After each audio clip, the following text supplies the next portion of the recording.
Morning. Yeah, great. Definitely winter.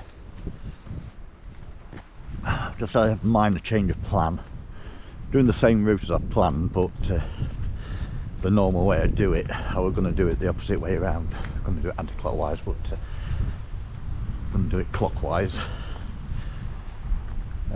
Just because if I get a chance, it'll give me an extra a bonus mission on the end of it. I'm parked here at the end of West End, so down the service road, so another mile or so around the road is the King's Tree at the end, and then Derwent Dam, sorry, Howden Dam is just around the top of the bit of peninsula there. That path there takes you up to Wellport Castles. That's a bit of a challenge to get up that in one, and then it sort of then it flattens out a little bit, but then still uphill but more gradual up onto Wellport. It's only about a mile from where you can park up to Wellport Castle, so that's well worth doing, well worth the effort, because that reveal as you come over the cliff is pretty awesome. Well, this one is pretty much this sort of trail most of the way. Go across the river and up, and then up some switchbacks and up to the grouse butts. We'll get to that when we get to it. This section might look a bit epic in with the snow dusting. Plenty of Christmas trees to go at. Done a fair bit of logging, I think, since last time I came up. We're running 3 trackers as well. I've just got a Garmin watch. So I normally have my Garmin GPS 62, which I carry around to plot the route, etc. And I've got an Apple Watch, so I have that tracking as well as like a backup. And then I've got my Garmin Phoenix 5 Plus. So I did a little 5-mile walk yesterday just to do a comparison between them. And again with this one, so see how they all compare when I get them back on computer later on. It's quiet, but then I kind of expected it to be. I'd be surprised if I see anybody really until I get to Slippery Stones. Across the bridge and up. We've been flat so far. Starts a gradual sort of incline now up the side of this tree line, and then there's a set of switchbacks on the end of that lump. I'll probably take coat off when I get to the base of the hill. I'm more exposed up there, but I was putting more effort in. Coat up again when I get on top if need be. But yeah, they've logged all this, as you can see, on this side as well. There's a gate and a stile around these corners, are basically at the base of the switchbacks. Stay coated up until then. That's what I've come along this gorge. And absolutely nobody in sight that way or this way.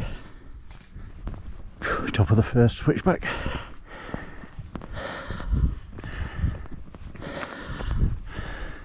Starting to feel it, so I'll just stop and admire the view for a minute.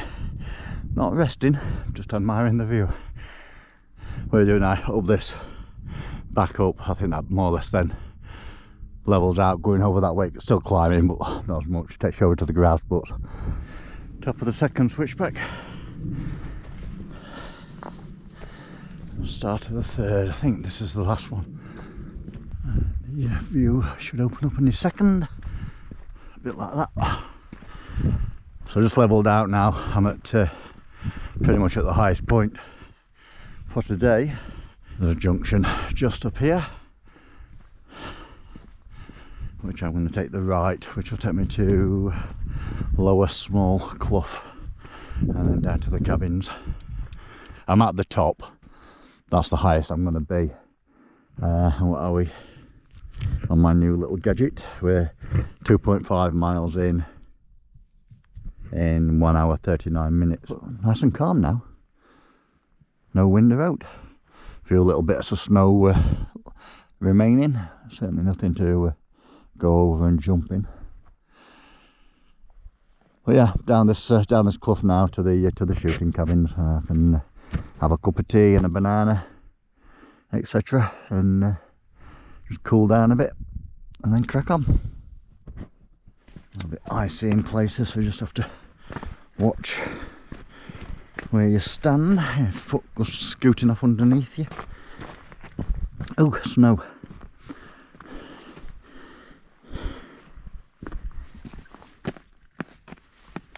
An ice bridge, very strong. Cabin in time for lunch.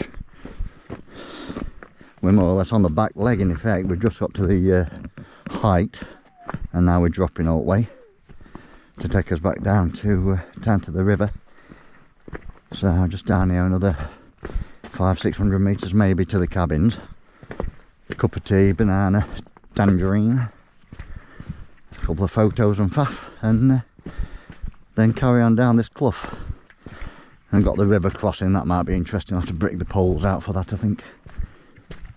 So it's normally funny in summer, so it might be a bit deeper now. Rocking stones up on standing out at the top of outer edge up there. Bugger. Nearly. Said it were icy.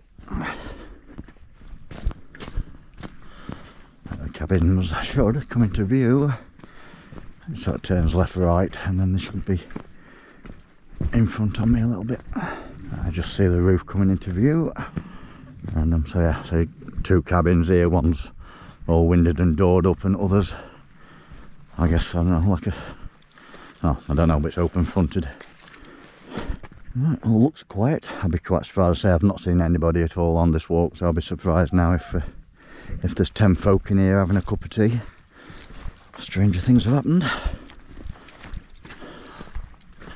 The door looks to be closed, so I'm guessing not. So there you go then, Ronksley cabin.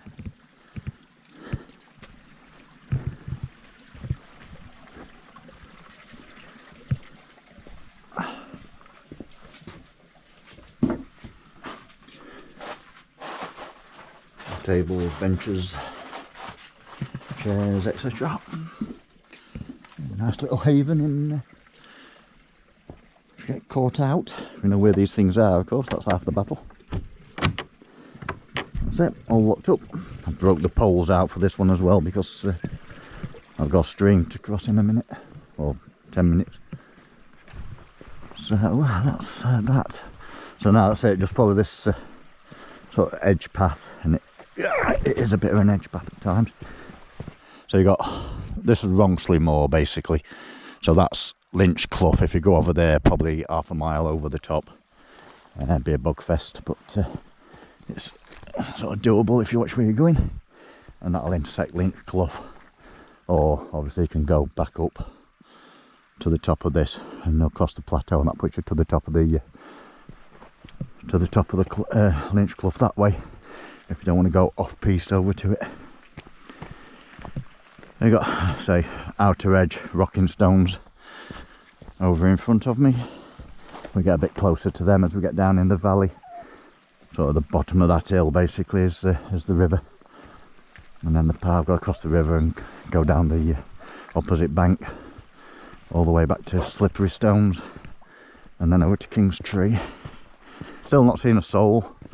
Only thing I've seen so far is one grouse, and nothing else. Zip, apart from me and Mutt. Very bottom now of Lower Small Clough. I'm just going to drop down this side here, and then normally I'll go across that. So normally come back this way a bit and cross around there somewhere, and then go up that bank there. Makes it a little bit of a cut back up onto the path, and it's steeper than it looks. And that extends it quite a bit if you go straight over.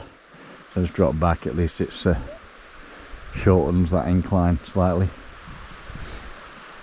But there's, as I say, there's the path basically that goes all the way back to King's Tree. But first, down, cross that, hopefully without getting wet, and then up there onto the path.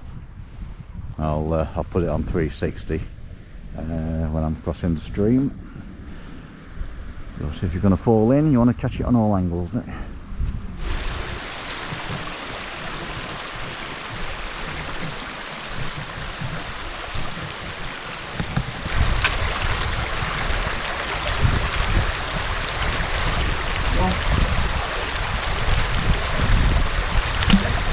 Come on. Come on. I can't move till you do.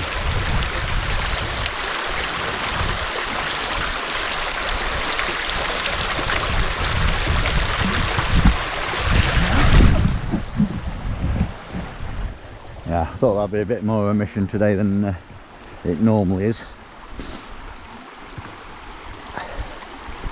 And it was. We got there, but them rocks are super slippy.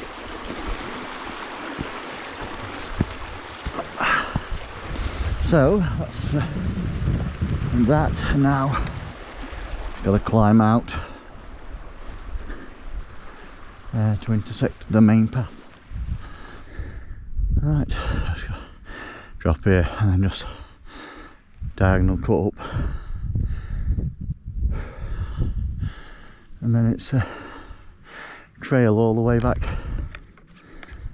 There you go, Lower Small Clough. Let's drop down there, go all the way back. Normally across where there's a little bit of an island there, but we have to go all the way around to find somewhere a little bit more sensible.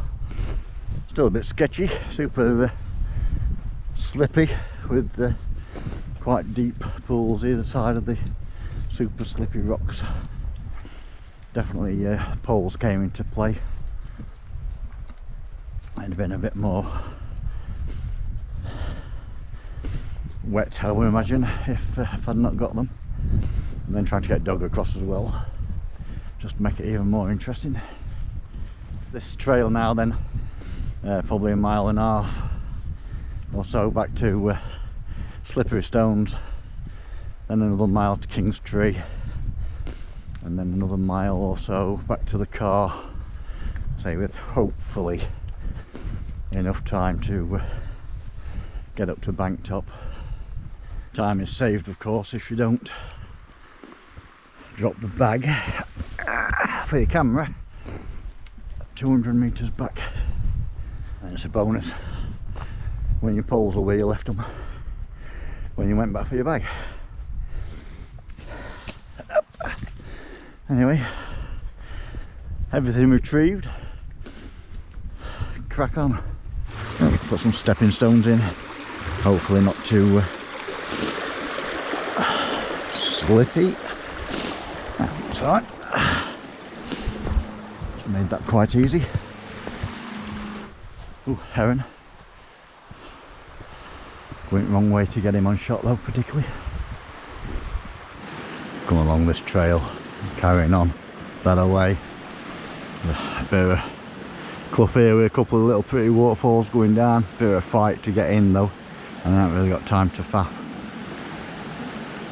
Well, might be some even better ones a bit further up, I suppose. Again, another day.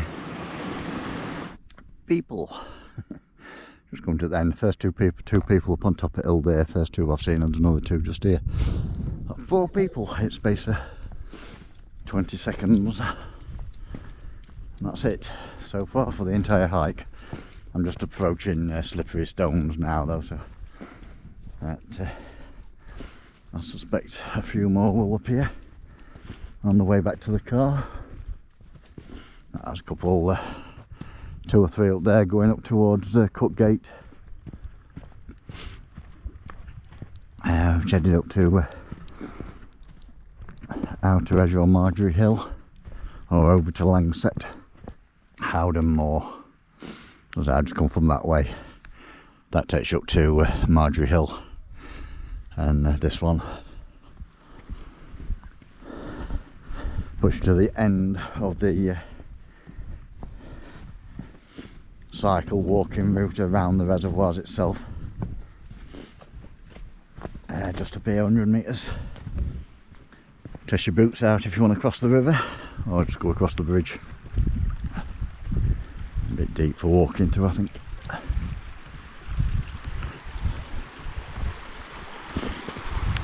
I started spitting as well about 10 minutes ago. I had a forecast for rain this evening.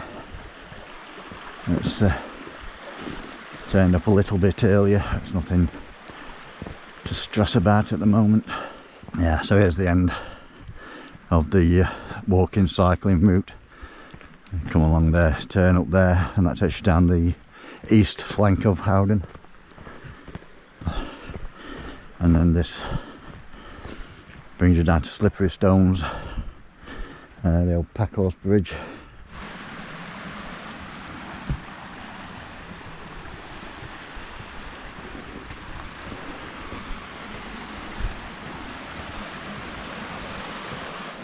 And let's go down to this bench and stash my poles, I guess. That's it. Come to the end of the graded path and back to tarmac, just around that corner. Up there is Lower Small Clough. So what I've done, basically I've circled this entire lump, and that sort of cuts straight up the middle of it really. Takes you out, follow that up there all the way up.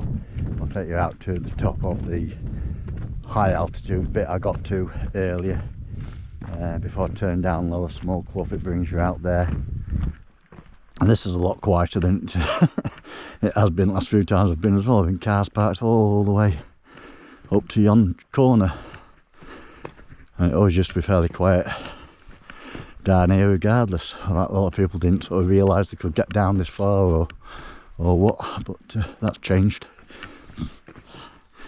Meander down this tarmac now for the next 1.5 miles back to the car, or when I get to a strategic point, look at the timings and see if I've got time to get to the top of the hill. A quick walk round and back down again. It's going to be close, I think, but I should be able to keep a speed up on here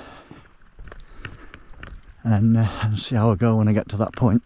At the top of that hill, down the side of that tree line, is my bonus mission if I've got time to get up there and then intersect a logging trail which is going to switch back up the hill. And the farm, is it, you see that like green in the tree line, there's that white, light green steep bank. I came over to it that way from Lower Small Clough last time I came to it. You have to go down that bank, so the farm's at the top of there. So this altitude I'm now losing, I've got to try and climb back up if I've got time when I get to the intersection. I'll have to check on, see how we're doing when I get there. I'm hoping I've got time to go up, but I might be cutting it fine. So the time is 14:33. So I've got 45 minutes to get up to the top of there, quick once round and back down. Here's the sleeper, cut up, get a coat of looking at, I suppose, be rude not to.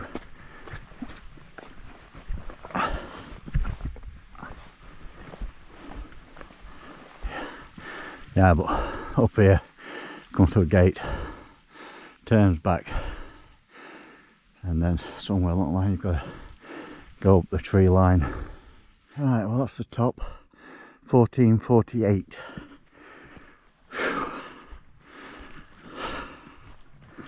But here he is, yeah, grief, bank top farm, ruin.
Managed to pull it in, but it's going to be tight. Last time I came in, I went up Lynch Clough from over at King's Tree, and then over the top, and then down this, steeper than it looks, around here, and then basically back the way I'm coming now, back down to the service road.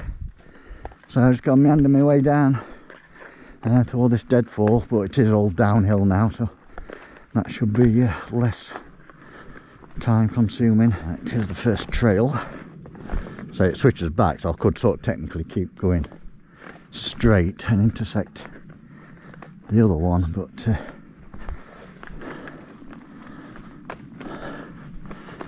it's a little bit longer, but it should be sort of easier going to follow a ledged track than fighting to walk dead wood. I mean, this ain't so clever, and this is a trail.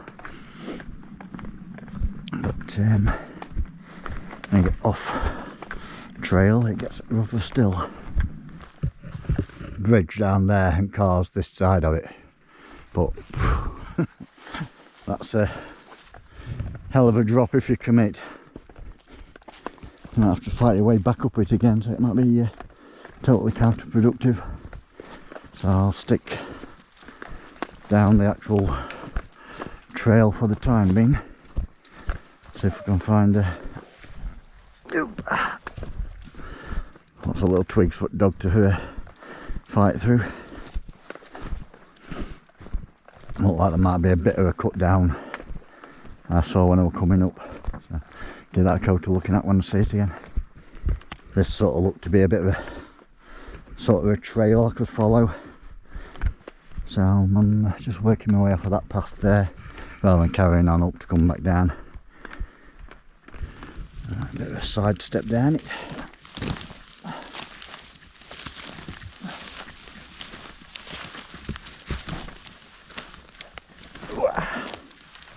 In one piece. Get me, come here, Tim. Tell me. Can't lead a minute. Oh boy. 4 hours 23, 15.81 kilometres. Garmin watch, I just stopped it. 9 point something. I thought I was recording, but I wasn't. But the Garmin, 4 hours 23, 9.81 miles, so I think they all in the ballpark, so jobs are good. Alright, hit the road.